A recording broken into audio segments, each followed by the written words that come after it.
अस्सलामुअलैकुम, बोल न्यूज़ के साथ मैं हूं फराज अहमद और मैं हूं महाविश निसार। हेडलाइंस आपने मुलाहिजा की। बुलेटिन का आगाज करते हैं। तोशा खाना फौजदारी केस में फैसला मुअत्तल करने की दरख्वास्त मुस्तरद। बानी तारिक महमूद जहांगीरी ने दरख्वास्त नाकाबिल समाअत करार देकर मुस्तरद कर दी।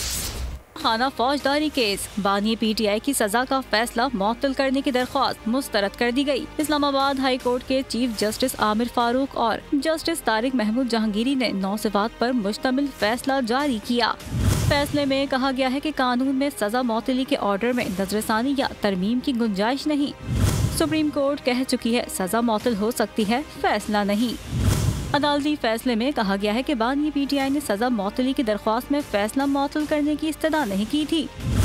बानी PTI ने नाअहली खत्म कराने के लिए मुकम्मल फैसला मुअत्तल करने की इस्तदा की थी। PTI intra party election case, Peshawar high court ने महफूज फैसला सुना दिया। इलेक्शन कमीशन को कानून के मुताबिक कल तक फैसला जारी करने का हुक्म दिया गया है।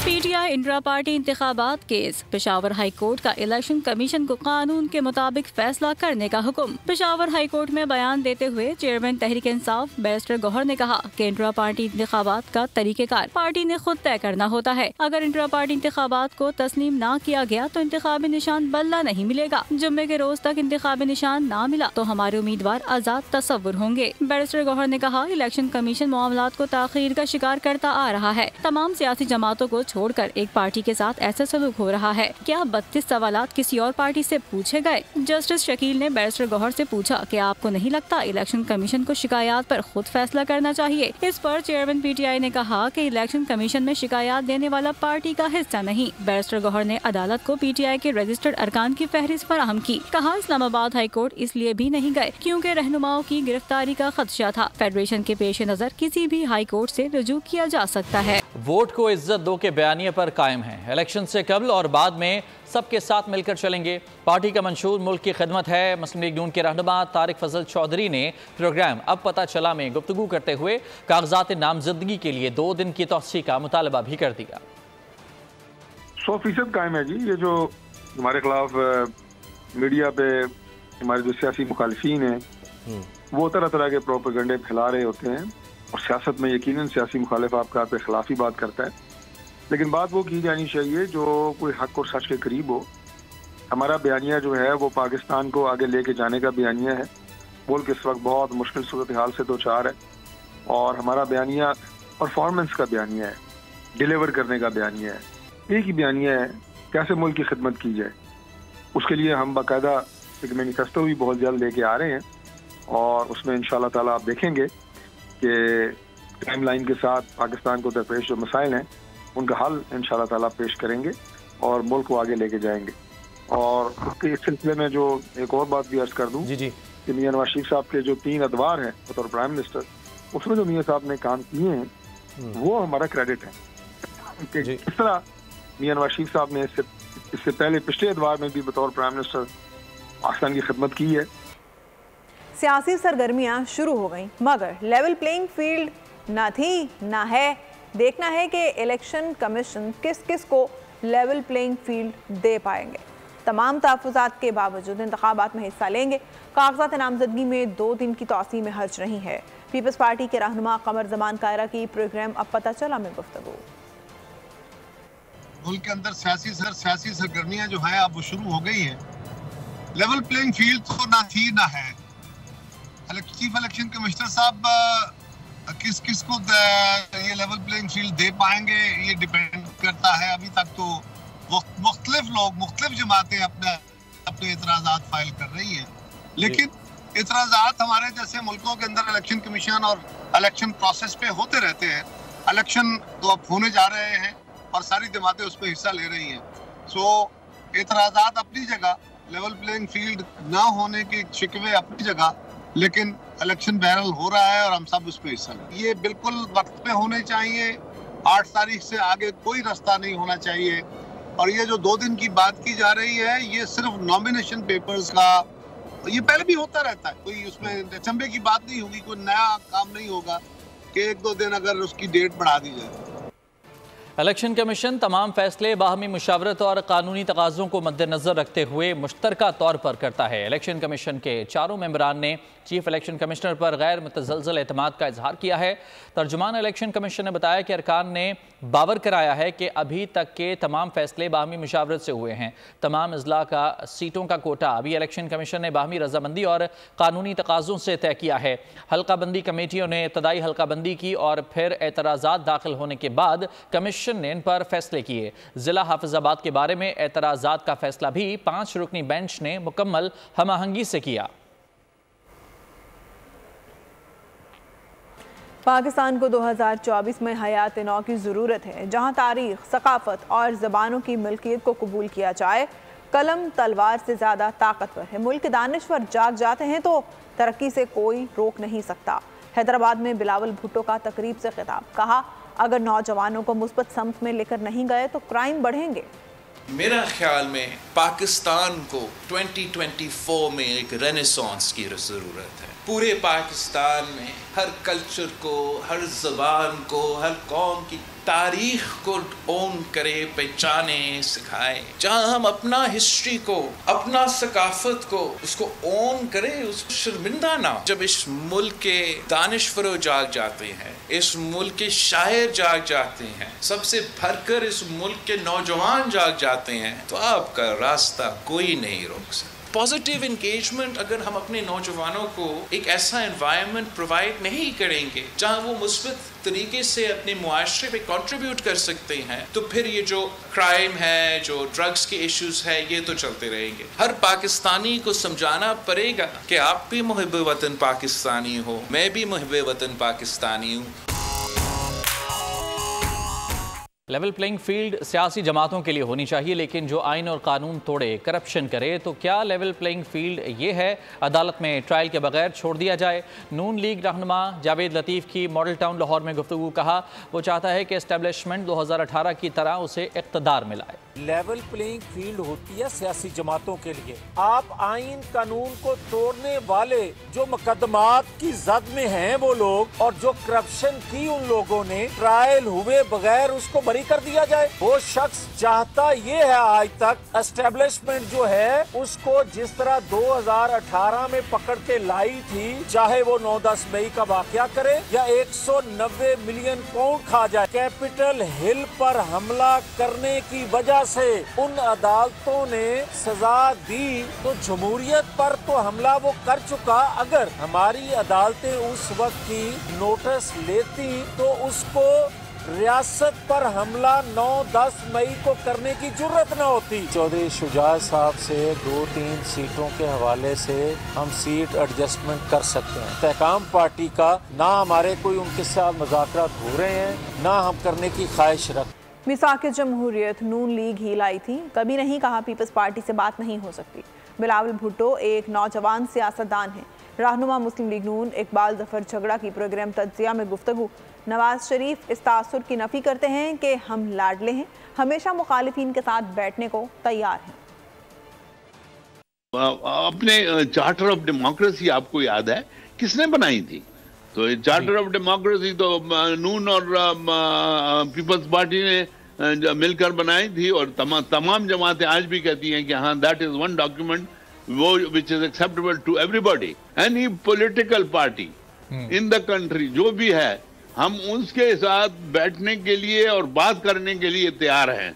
हमने कभी नहीं कहा, पाकिस्तान मुस्लिम लीग नून की हिस्ट्री है कि उन्होंने कभी भी ये नहीं कहा कि हम लाडले हैं और हम किसी से बात नहीं करते और हम तो किसी के ऊपर डिपेंड करेंगे। वाज़े तौर पे मियां नवाज शरीफ साहब ने कहा है कि all I want is a level playing field for all the parties. वो कहते हैं मेरा तो बयानिया यही है कि मुझे कोई ऐसी बात नहीं कि ये जो है ये खास जमात है और ये इनकी लाडली है और ये वो उनके लाडले हैं। He doesn't believe in this. देखें, हमने कभी ये नहीं कहा कि उनसे हमारी बात नहीं हो सकती, लेकिन उनकी तरफ से जो एटीट्यूड है, अब हम अवाम के लाडले बनना चाहते हैं, किसी और के नहीं। पीपल्स पार्टी ही इलेक्शन के मैदान में है, दीगर पार्टियां सिर्फ ड्राइंग रूम की सियासत कर रही हैं। पीपी रहनुमा नासिर शाह की सखर में बोल न्यूज़ से खुसूसी गुफ्तगू। शर्जील मेमन कहते हैं कि इलेक्शन में ताखीर पर समझौता नहीं होगा, एक सियासी जमात सिर्फ नफरत चाहती है। हम तो अवाम के लाडले बनना चाहते हैं और बिलावल भुट्टो ज़रदारी साहब अवाम के ही लाडले हैं। पूरे मुल्क में अगर कोई एक्टिविटी है तो वो पाकिस्तान पीपल्स पार्टी की है। तमाम सूबों में दीगर जो हमारे आप मद्दे मुकाबिल समझ रहे हैं और जो नून लीग इस वक्त सिर्फ ड्राइंग रूम की सियासत हो रही है, या सबसे बड़ी पार्टी जो होगी नेशनल असेंबली में पीपल्स पार्टी होगी। पीपल्स पार्टी जो इंतखाबात टाइम पर चाह रही है, बाकी तमाम जमातें इलेक्शन से भागने के लिए और राय फरार हासिल करने के लिए अपनी कोशिशें कर रही है। एक जमात जो वो भी कोशिश क्या करती है कि हम लसानियत की बात करें, हम लड़ाई झगड़े की बात करें, भाई को भाई से लड़ाने की जो सियासत करने से, इंतकाम की सियासत करने से बाकी इन पॉलिटिकल पार्टीज ने कुछ नहीं दिया। हमने नफरतों की सियासत को दफन करना है। चेयरमैन बिलावल भुट्टो ज़रदारी साहब वाहिद लीडर हैं जो कहते हैं कि नफरतों की सियासत को खत्म कर लो। पाकिस्तान मुख्तलिफ अकायद और मुख्तलिफ ज़बानों का गुलदस्ता है। पाकिस्तान में बसने वाला हर फर्द हमारे लिए अहम है। नवाज शरीफ की अक़लियती बरादरी से खिताब में क्रिसमस की मुबारकबाद कहा। अक़लियती बरादरी पाकिस्तान का हमेशा से असासा है।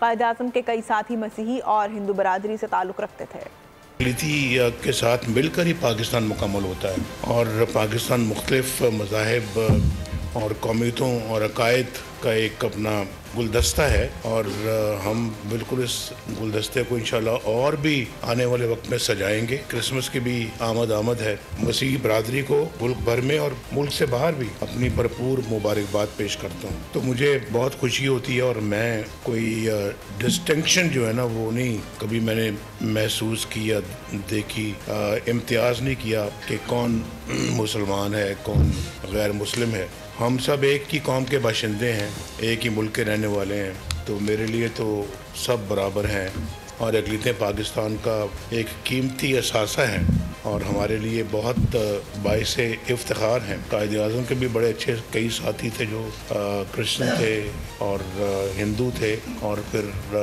वो उन्होंने पाकिस्तान बनाने में भी बड़ा क़ायद-ए-आज़म का साथ दिया। रवां साल तवानाई के शोबे से 15 अरब 23 करोड़ रुपए आवाम से वसूल हुए। दस्तावेज के मुताबिक एक साल के दौरान गैस की कीमतों में 312% इजाफा किया गया। गैस महंगी करने से आवाम को 711 अरब रुपए का इजाफी बोझ बर्दाश्त करना पड़ा। एक साल के दौरान बिजली के बुनियादी टैरिफ में 7 रुपये 50 पैसे फ़ी यूनिट इजाफा हुआ। बिजली महंगी करने से आवाम पर 477 अरब रुपए का इजाफी बोझ डाला गया। बिजली महंगी करने से औसत टैरिफ 29 रुपये 78 पैसे फ़ी यूनिट तक पहुँच गया। एक्सपोर्ट इंपोर्ट बैंक पाकिस्तान का इफ्तिताह अहम संग मील है। निगरान वज़ीर ख़जाना शमशाद अख्तर कहती हैं एक्जिम बैंक से बरामदात और सरमायाकारी बढ़ाने में मदद मिलेगी। Export import bank of Pakistan axioms operationalisation is a proud moment and a major milestone for us today. It will augment the banking and trade finance landscape as we know. As it grows and matures, it will shape Pakistan's trade finance as I see. It will promote it principally through a proper institutional framework backed by effective policies and regulatory framework. It will of course need to be accompanied by streamlining export policy frameworks further, because together both will be able to contribute to balance of payments sustainability that in the past has been hurt by low levels of export earnings. EXIM, if effectively managed, along with right policy and regulatory framework, has the potential to enhance Pakistani exporters' competitiveness in international markets by offering lending, credit insurance and guarantee service. Baloch यकजहती council के मुजाहरे की हकीकत, अवाम के लिए एहतजाज या दहशतगर्दों की पुष्टपनाही की कोशिश। बालाज बख्श और राशिद हुसैन समेत दीगर दहशत गर्दों को समाजी रहनुमा जाहिर करने की कोशिश नाकाम। मुजाहरे की क़यादत करने वाली खातून खुद BLA सरगना अब्दुल गफ़ार लांगू की बेटी है। गुलजार इमाम शंबे और सरफराज बंगलजई ने हाल ही में हथियार डालकर दहशत गर्दों की भारतीय पुष्टपनाही को बेनकाब किया। एहतजाजी मुजाहरे के पीछे भी भारतीय पुष्टपनाही ही साबित हुई है। बलूचिस्तान में बलोच यकजहती कौंसिल का एहतजाजी मुजाहरे की हकीकत, खातून रहनुमा की दुनिया से मामले पर प्रोपेगेंडा करने की अपील। एहतजाजी मुजाहरे के पीछे भी भारतीय पुष्पनाही साबित। रवां साल BLA और BLF की तुरबत में 158 दहशतगर्दाना कार्रवाइयों के दौरान 66 मासूम अफराद शहीद और 30 से ज्यादा जख्मी हुए। CTD बलूचिस्तान के मुताबिक एक माह में 8 इंतहाई मतलूब दहशतगर्दों को गिरफ्तार किया गया। गिरफ्तार दहशतगर्दों में इंतहाई मतलूब बालाज बंगश भी शामिल है, जिससे 5 किलोग्राम बारूदी मवाद बरामद हुआ। मजहबी आलिम अल्लामा ताहिर अशरफी ने कहा कि एहतजाजियों ने दुनिया को पैगाम भेजा कि इनके वाक़े को बुनियाद बनाकर ज्यादा से ज्यादा प्रोपेगेंडा किया जाए। इस तरह के लोग जो सिर्फ पाकिस्तान के अंदर तखरीब और दहशत करना चाहते हैं और पाकिस्तान को बदनाम करना चाहते हैं और पाकिस्तान की आलमी सतह पर जो है पाकिस्तान के लिए इनका ख्याल है कि ये मुश्किलात पैदा करेंगे। सिक्योरिटी माहिर डॉक्टर कमर चीमा ने कहा कि अगर चीनी और सऊदी और दीगर ममालिक की सरमायाकारी को खुश आइन कहना है तो हमें दहशतगर्दी से छुटकारा पाना होगा। और जो लोग हमारे भाई बहन जो समझते हैं कि वो प्रोटेस्ट चाहते हैं, जिसमें बलोच यकजहती कौंसिल है, उन भाई बहनों को जरूर प्रोटेस्ट करें। बलोच अलहदगी पसंद गुलजार इमाम शंबे और सरफराज बंगलजई हाल ही में हथियार डालकर दहशतगर्दों की भारतीय पुष्पनाही को बेनकाब कर चुके हैं। वफाकी वुज़रा का कहना है कि लापता अफराद के मामले पर इस्लामाबाद प्रेस क्लब के बाहर ख़वातीन का कई दिनों से पुरअमन एहतजाज जारी है, जिसको किसी ने नहीं छेड़ा। गुज़िश्ता रोज़ आने वाले मुजाहिरीन में से कुछ ऐसे अनासिर शामिल हुए जो हालात को ख़राब करना चाहते थे। इन अनासिर की वजह से हालात के मुताबिक पुलिस ने महदूद एक्शन लिया और कुछ अफराद को गिरफ्तार किया। वज़ीर-ए-आज़म ने एक कमेटी तश्कील देकर बलोच यकजहती कौंसिल के साथ मुज़ाकरात की हिदायत की। हमने एहतजाज करने वालों को मुख्तलिफ मुकामात पर धरने की पेशकश की और बताया कि आपको मज़कूरा मुकामात पर तमाम सहूलियात देंगे, मगर मुजाहिरीन प्रेस क्लब जाने पर बज़िद थे। हमें मुजाहिरीन से मुतालिक सिक्योरिटी के कुछ खदशात हैं। पिछले 23 दिन से वो वहाँ पे मौजूद थे और उनके साथ किसी ने कोई दखल अंदाजी नहीं की थी। कुछ ऐसे फरीक लोकली यहाँ पे इकट्ठे हुए और उन्होंने एक ऐसी सूरत हाल पैदा की जिसके बाद ये क्लैश है मुजाहिरीन के दरमियान और लॉ इन्फोर्समेंट जो पुलिस है उसके दरमियान हुआ। इसी वजह से उनसे बार बार ये रिक्वेस्ट की जा रही थी कि ये बहुत बेहतर होगा कि अगर आप लोग किसी ऐसी जगह पे जाके अपना धरना दें जिसको हम फुली तौर पे प्रोटेक्ट कर सकें और आपके साथ कोई और आके दखल अंदाजी या कोई शरारत ना कर सके। फिर वज़ीर आज़म की हदायत पे ये फ़ैसला हुआ। ये कमेटी दोबारा जाके बाकी लोगों से भी मिलेगी और उनका भी फैसला कर देगी। जिनको बाकायदा तौर पे FIR में नामजद किया गया है, इस्लामाबाद हाई कोर्ट के अहकामात के होते हुए कि उनके बारे में रिपोर्ट सुबह पेश की जानी है। फिर की कि आप अगर सिट इन करना चाहते हैं तो आप वहाँ पे चले जाएं, जिसमें H9 का एक ग्राउंड ऑफ़र किया गया, फिर F9 का पार्क भी ऑफ़र किया गया और इनको ये भी बताया गया कि हमें थोड़ी सी आपकी सिक्योरिटी से मुताल्लिक भी खदशात जो हैं लाहक हैं। अफगानिस्तान में दहशतगर्दों की महफूज पनाहगाहें हैं। पाकिस्तान ने मामला सलामती कौंसिल में उठाया है। तर्जुमान दफ्तर खारजा कहती हैं दहशतगर्दों के खात्मे के ख्वाह हैं। उम्मीद करते हैं कि अफगान सरजमीन पाकिस्तान मुखालिफ इस्तेमाल न हो। Foreign Minister Jalil Abbas Gilani addressed letters to the leadership of the United Nations, Organization of Islamic Cooperation, and the European Union, inviting their attention to the illegality of the recent judgment by the Supreme Court of India on the status of Indian illegally occupied Jammu and Kashmir. In these letters, the Foreign Minister has underscored that under international law, domestic legislation and judicial verdicts cannot override UNSC resolutions and change the status of an internationally recognized disputed territory.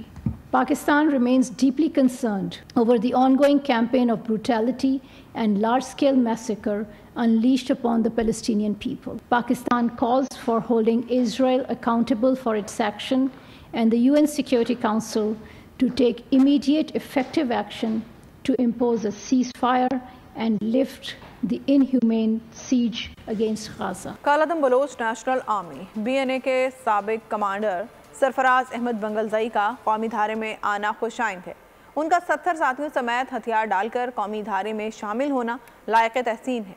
Noon league की chief organiser Maryam Nawaz Sharif का tweet, कौमी धारे में शामिल होकर आइनी और सियासी और जमहूरी किरदार ही मसाइल का दुरुस्त तवीलुल मुद्दती हल है। गुलजार इमाम शंबे के बाद सरफराज बंगलजई और उनके साथियों की कौमी धारे में वापसी में किरदार अदा करने वाले कौम के हीरो हैं। हम सब ISI को खुसूसी तौर पर खिराज तहसीन पेश करते हैं। भारत में इंतखाबात करीब आते ही मोदी सरकार के फॉल्स फ्लैग ऑपरेशंस और पाकिस्तान मुखालिफ प्रोपेगेंडा में इजाफा। जिला पूंछ के इलाके सरनकोट में भारतीय फौजी काफिले पर हुर्रियत पसंदों के हमले का इल्ज़ाम भी फौरन पाकिस्तान पर लगा दिया गया। हालांकि सरनकोट पूंछ का इलाका इंडिया के अंदर LOC से 15 से 20 किलोमीटर दूर है। रॉ के जाली ट्विटर अकाउंट्स और मीडिया ने पाकिस्तान पर बगैर सबूत इल्जामात लगाना शुरू कर दिया। रवां साल मोदी सरकार मुतादिद फॉल्स फ्लैग ऑपरेशंस कर चुकी है। माहिरीन के मुताबिक हालिया प्रोपेगेंडा आर्मी चीफ का कामयाब दौरा अमरीका को मुतासर करने की मजमूम कोशिश हो सकती है। सिक्योरिटी फोर्सेस की पाकिस्तान से दहशतगर्दी के मुकम्मल खात्मे के लिए दबंग कार्रवाइयाँ। सिक्योरिटी फोर्सेस की मौसर और जामे कामयाबियाँ समेट रवां बरस 550 से ज़ायद दहशतगर्द मंतकी अंजाम तक पहुँचे। खुसूसी रिपोर्ट कर रहे हैं सलमान अली। फौज की मुनज़्ज़म और जामे मनसूबाबंदी। रवां साल दहशतगर्दी को जड़ से उखाड़ने के फैसला कुन मरहले का आगाज हुआ। दहशतगर्द गिरोह कलअदम तहरीक तालिबान पाकिस्तान और बलोच लिबरेशन आर्मी मरकजी हदफ, जो अफगानिस्तान की सरजमीन से मुकम्मल सपोर्ट के साथ पाकिस्तान पर हमला आवर है। आदाद शुमार के मुताबिक रवां साल 24,000 ऑपरेशंस में 550 से ज्यादा दहशतगर्द ठिकाने लगे। 2023 में हलाक दहशतगर्दों की तादाद पिछले 6 बरस में सबसे ज्यादा। 2022 में 400 दहशतगर्द अंजाम को पहुंचे। पाक फौज का अफगानिस्तान के आलाकार दहशतगर्द गिरोहों के गिर्द घेरा तंग। खैबर पख्तूनख्वा और बलूचिस्तान में इंटेलिजेंस बेस्ड ऑपरेशंस। 130 से ज्यादा दहशतगर्द हलाक। दहशतगर्द कमांडर अजीमुल्लाह गाजी, फैसल, किफायत, समीउल्लाह और कमांडर सलमान को अंजाम तक पहुँचाना बड़ी कामयाबी रही। गैर कानूनी अफगान बाशिंदों की वापसी हुकूमत के लिए बड़ा चैलेंज। रोजाना हजारों गैर कानूनी अफराद की अफगानिस्तान वापसी अहसन अंदाज में जारी। ताहाल 4 लाख अफगान शहरी इज्जत व एहतराम से वापस जा चुके। कराची में जराइम थमने का नाम नहीं ले रहे। अजीजाबाद में भाई के हाथों बहन कत्ल। तैमूरिया में दुकानदार के कत्ल का मुकदमा दर्ज। शहरी 35 लाख रुपए से महरूम। 2 अगवाकार गिरफ्तार। डाकुओं ने पुलिस अफसर की फैमिली को भी लूट लिया। मजीद खबरें देखते हैं इस रिपोर्ट में। कराची के इलाके अजीजाबाद के घर में सगे भाई ने बहन को छुरियों के वार करके कत्ल कर दिया। मुलजिम गिरफ्तार। मकतूला बेवा थी और भाई के घर रिहाइश पजीर थी। झगड़ा जायदाद के तनाजे पर हुआ। तैमूरिया पुलिस ने गुज़िश्ता रात फायरिंग से जाँ बहक होने वाले मोहम्मद महराज के कत्ल का मुकदमा मकतूल के भाई नकाश की मुद्दत में दर्ज कर लिया। अभी पिछले महीने में 2 दफे डकैती हुई। अब तंग आ जाएगा आदमी, क्या करेगा। आज भी डकैती के लिए उसने गुस्से में पकड़ लिया एक डाकू को। दोनों उसको गोलियां मारी है। तो कोई इंसानियत है। पुलिस पर आती जाती हफ्ते वाले दिन तो इतनी पुलिस आती है, वो 50-50 रुपए के लिए कबाड़ियों से लेने के 50-50 रुपए जमा करता है। क्या इनको तनख्वाह नहीं मिलती इन लोगों को यार। शहरी से 35 लाख रुपए लूट लिए। नाज़िमाबाद इंक्वायरी ऑफिस के करीब डाकुओं ने शहरी से मोटरसाइकिल छीनी। इसी दौरान गली में मौजूद सिक्योरिटी गार्ड ने डाकुओं पर फायरिंग की, जिससे एक डाकू जख्मी हो गया। शहरियों ने पकड़कर तशद्दुद का निशाना बना डाला। शाह फैसल कॉलोनी में घर की दहलीज पर डाकुओं ने पुलिस अफसर की फैमिली को लूट लिया। मोबाइल, नकदी और तलाई जेवरात लूट कर फरार हो गए। प्लाट का झांसा देकर नौजवान के अगवा करने वाले 2 मुलजिमान को सच्चल गोट में छापा मारकर गिरफ्तार किया गया। मुलजिमान ने 12 दिसंबर को 19 साला मुश्तिबा को गाड़ी समेत अगवा किया था। सऊदाबाद पुलिस ने स्मगल शुदा ईरानी पेट्रोल फरोख्त करने वाले 2 मुलजिमान को गिरफ्तार कर लिया। खैबर पख्तूनख्वा में साल 2023 खवातीन पर भारी रहा। सूबे में गुज़िश्ता साल की निस्बत खवातीन पर तशद्दुद के वाक़यात में 100% इजाफा हुआ। खवातीन पर तशद्दुद के हवाले से पेशावर 581 केसेस के साथ सरे फहरिस्त रहा। रिपोर्ट कर रहे हैं आसिफ शहजाद। कारी रिपोर्ट के मुताबिक खैबर पख्तूनख्वा में रवां बरस खवातीन पर तशद्दुद के 5465 केसेस रिपोर्ट हुए। पेशावर 581 केसेस के साथ सरे फहरिस्त रहा। सवाबी 75, सवात 4, चारसद्दा 60, बन्नू 17, मालाकंड, मानसेरा और दीर में 14 केसेस रिपोर्ट हुए। कौमी कमीशन बराए वक़ार निस्वा की चेयरपर्सन नीलोफर बख्तियार का कहना है, कवानीन मौजूद हैं लेकिन इन पर मौसर अमल दरामद एक बड़ा चैलेंज है। खैबर पख्तूनख्वा में आगाही जरूरी है। बेसिक जो हमारा फोकस होना चाहिए इस वक्त वो खवातीन की तालीम और इकनॉमिक एम्पावरमेंट पे होना चाहिए। अगर औरत अपने पैरों पे खड़ी हो जाएगी, माशी तौर से खुद मुख्तार हो जाएगी, तो वो तशद्दुद का भी मुकाबला कर सकती है। वो लॉज के ऊपर इम्प्लीमेंटेशन भी करवा सकती है, वो पुलिस स्टेशन भी पहुंच जाएगी, खुद अपनी नुमाइंदगी कर सकती है। इन्होंने बताया आलमी इक्तिसादी फोरम 2023 के सनफी तफरीक की दर्जा बंदी में शामिल 146 ममालिक में पाकिस्तान 142वें नंबर पर है, जो तशवीशनाक अमल। ऑनलाइन जिनसी हरासानी और ब्लैकमेलिंग में मुलव्वस मुजरिम को 3 साल कैद बामुशक्कत की सजा सुना दी गई। मुजरिम फहद मंगी को ऑनलाइन जिनसी हरासानी का जुर्म साबित होने पर सजा सुनाई गई है। मुजरिम के खिलाफ साल 2023 में साइबर क्राइम सखर में मुकदमा दर्ज किया गया था। सखर की अदालत में मुकदमे की समाअत मुकम्मल होने पर सिविल जज and judicial magistrate Farooq Ahmed Mitlo ने सजा सुनाई। मुलजिम की जमानत मौके पर ही मनसूख कर दी गई। मुअज़्ज़ज़ अदालत ने मुजरिम को सेंट्रल जेल सखर के हवाले करने के अहकाम जारी किए। FIA की जानिब से असिस्टेंट डायरेक्टर मुनीर अहमद स्याल ने मुकदमे की पैरवी की। जिला सरगोदा का एक मुनफरिद गांव जहां मुतादिद तालिब इल्मों, नौजवानों और बूढ़े अफराद पर मुकदमा दर्ज हैं। गांव के लोगों पर मुकदमा दर्ज होने की वजह क्या है, रिपोर्ट कर रहे हैं सुलेमान मौसम। आबादी 9000 है। आला सरकारी अफसर के जेर कब्जा जगह के खिलाफ दरखास्त देना, इस जगह पर जनाजगाह और स्पोर्ट्स ग्राउंड मंजूर करवाना गाँव वालों का कसूर बन गया।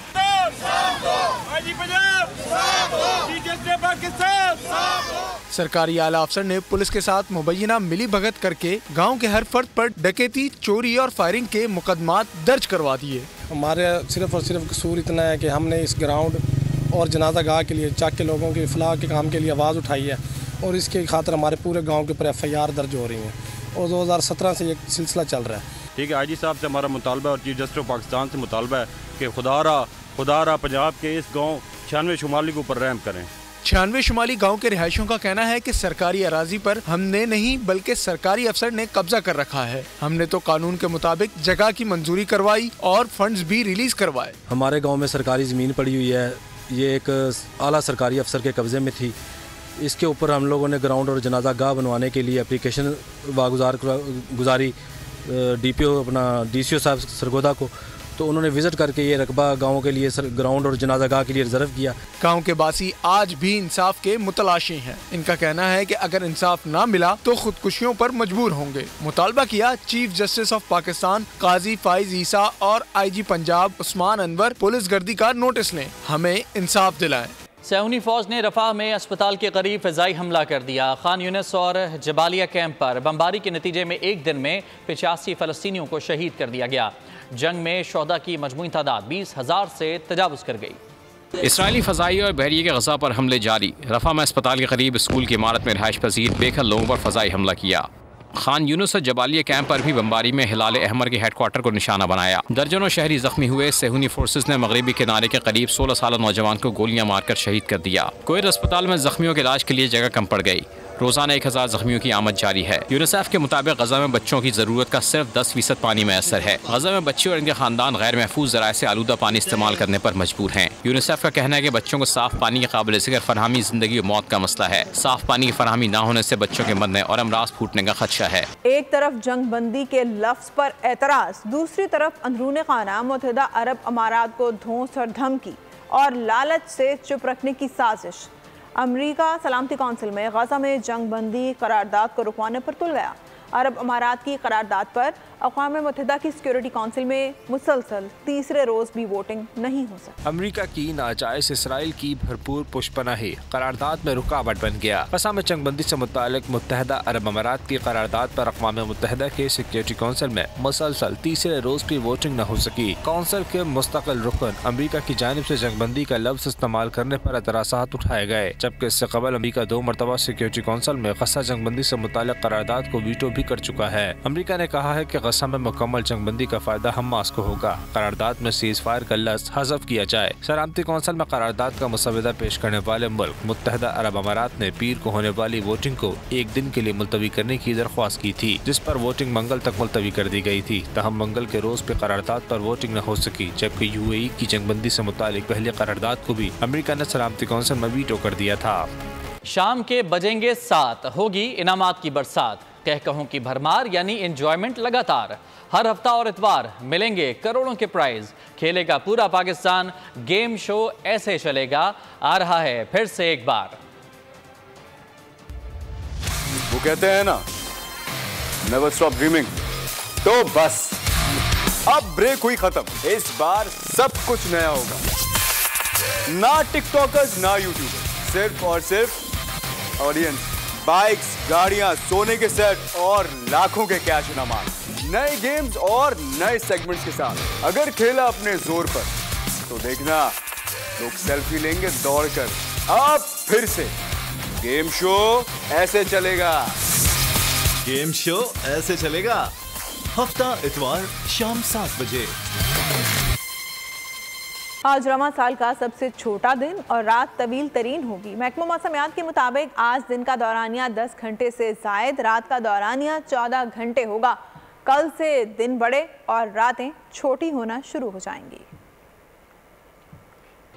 लीड्स तूफान प्यार या शायर से टकरा गया, निज़ाम ज़िंदगी बुरी तरह मफलूज हो गया।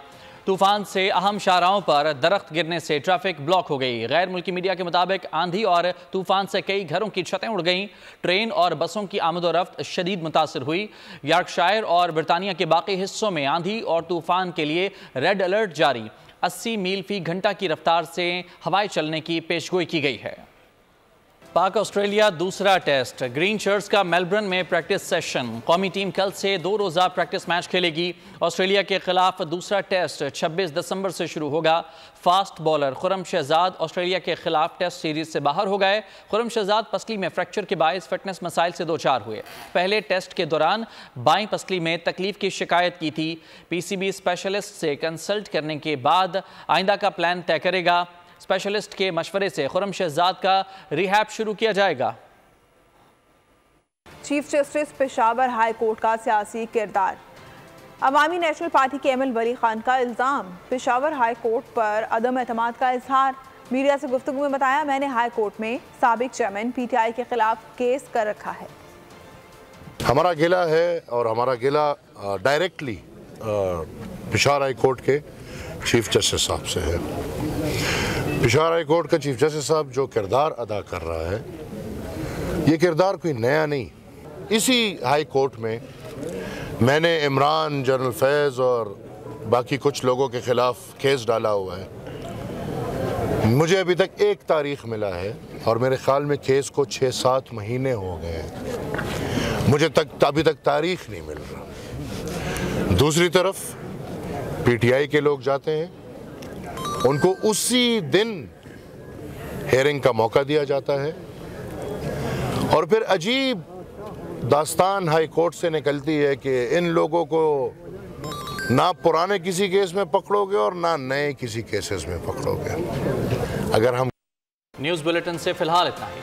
कुछ ही देर में हाजिर होंगे हेडलाइंस के साथ। किसी भी खबर की तफसीलात के लिए विजिट कीजिए bolnews.com और देखते रहिए बोल।